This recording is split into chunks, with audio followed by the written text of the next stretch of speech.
श्रुति, क्या हाल चाल है? बढ़िया। बढ़िया। बिहार के नए मुख्यमंत्री सम्राट चौधरी का बयान सुनी हो?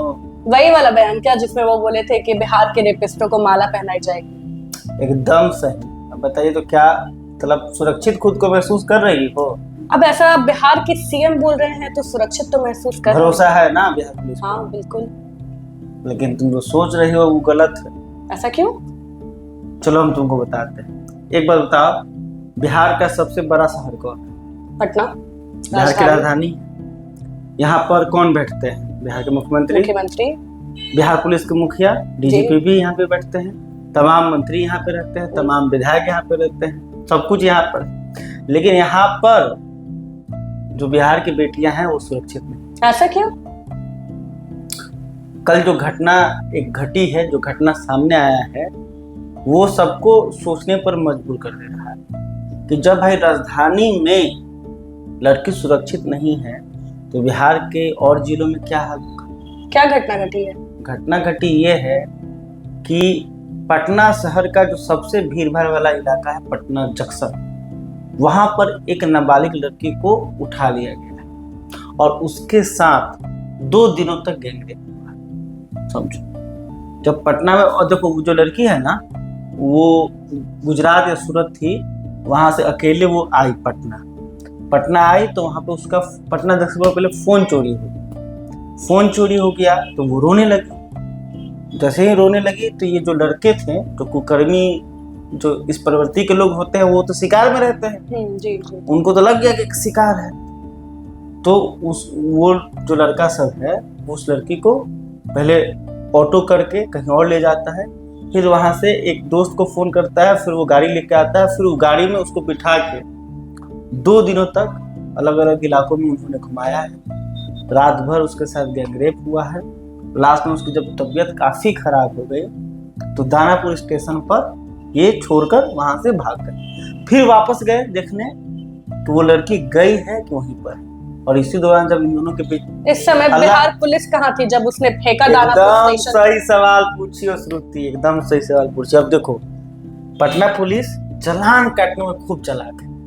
तुम ऑफिस आवर में तुम आती होगी तो तुम देखती होगी कि उजर कपड़ा पहन के रोड पे ही तो हाथ में वो एटीएम जैसे मशीन वाला लेके बैठा रहता है, सब तुरंत से रोक के चालान काट देगा। आप मतलब एक गाड़ी रोक कर चेक होती है। ऑफिस जाना है, आदमी को लेट हो रहा है, ठीक है, लेकिन ये रोक के पूरा आजकल देखेगा कि आपका इंश्योरेंस फेल है कि नहीं, आपका पोल्यूशन है कि नहीं, मतलब आपको रोक दिया तो उसको चालान काटना है तो काटना ही है, कुछ ना कुछ कमी निकाल देगा आप पे।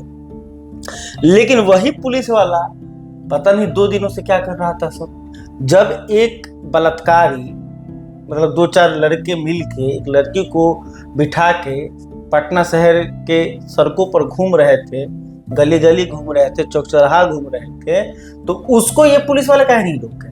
तब पुलिस कहाँ सोई हुई थी? यही सवाल, भाई चालान काटने में ये माहिर है, लेकिन जैसे ही अपराधी को पकड़ना होता है, किसी अपराध को रोकना होता है, तो इनको कुछ ये कहीं नजर ही नहीं आते हैं।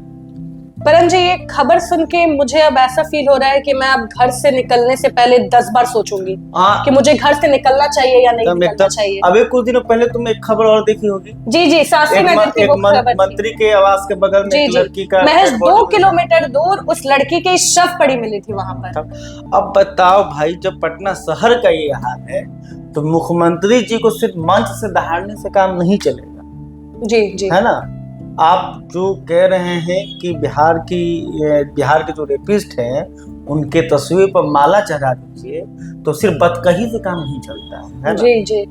तो यही बात है कि बिहार की जो बेटियां हैं वो अभी अपने आप को असुरक्षित महसूस कर रही हैं, और बात कह देना और उसको लागू करना एक के अंदर ये दूसरा केस सामने आ रहा है जिसमें रेप का कांड सामने खुलकर आया है।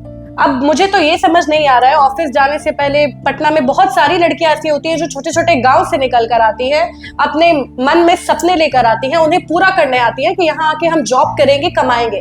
लेकिन जब ऐसी स्थिति बिहार की राजधानी पटना में ही रहेगी तो लड़कियां कहाँ सुरक्षित है बिहार में? ये बताइए मुझे। बात सही है। देखिए, ये दुख सिर्फ श्रुति का दुख नहीं है, ये दुख, ये दर्द बिहार की बेटियों का है, क्योंकि बिहार के नए मुख्यमंत्री सम्राट चौधरी तो बन गए हैं, मन से ललकार भी रहे हैं, लेकिन उनका खौफ बिहार पुलिस का खौफ इन कुकर्मियों के अंदर दिखाई नहीं दे रहा है। बिहार के अलग अलग जिलों से लगातार रेप और इस तरह की घटनाएं सामने आ रही हैं। वीडियो पसंद आए तो इसे लाइक और ज्यादा से ज्यादा शेयर करें। हमारे चैनल को सब्सक्राइब करना न भूलें ताकि आपको हर जरूरी खबर सबसे पहले मिल सके। अगर आप किसी खास विषय या मुद्दे पर वीडियो देखना चाहते हैं तो कमेंट करके जरूर बताएं। आपकी राय हमारे लिए बेहद अहम है।